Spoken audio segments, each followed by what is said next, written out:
कितने लोगों को लगता है कि पाकिस्तान देने के बाद हिंदुस्तान के अंदर इस्लाम के नाम पर रहने वाले लोगों को मतदान का अधिकार नहीं देना चाहिए? आपकी राय देने की है क्या? तो हाथ उठाइए ना। हाँ,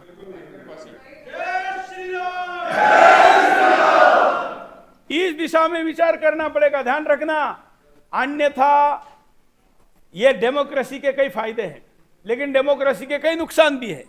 यहां पर एक देश के सीमा पर बलिदान होने वाले जवान के पिता का भी एक मत है, और उस जवान को बलिदान देने वाला, मारने वाला जो आतंकवादी है, उसके बाप का भी एक मत है। यह अच्छी बात है क्या?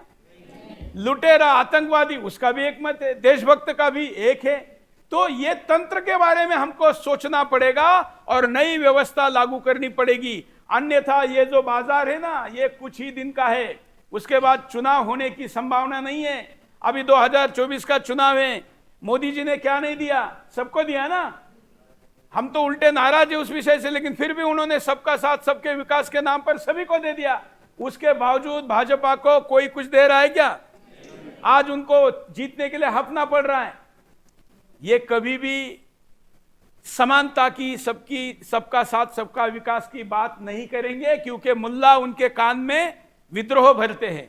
और इसलिए हमको इस विषय पर स्पष्टता होनी चाहिए कि अभी हिंदुस्तान में ज्यादा से ज्यादा कितने दिनों तक चुनाव होने वाले?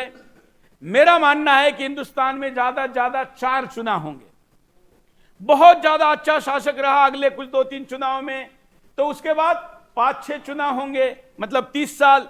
लेकिन अगले 10-12 साल में ही हिंदुस्तान की 200 से ज्यादा कॉन्स्टिट्यूंसीज मुस्लिम तय करेगा कि कौन सांसद जीतेगा। तो उसके बाद हिंदू प्रधानमंत्री बनना है क्या? तो कहां से चुनाव होंगे? कौन से इस्लामिक देशों में चुनाव होते हैं? और अगर पाकिस्तान में होने वाली चुनाव को कोई चुनाव कहता है, तो मैं तो उसको चुनाव मानने के लिए तैयार नहीं हूं। और इसलिए हमारे पास बहुत समय कम है। इस कम समय में ही हमने निर्णायक विरोध करना चाहिए, और ये हमारा लोकतांत्रिक अधिकार है, संवैधानिक अधिकार है, और हर कीमत पर हम उसका उपयोग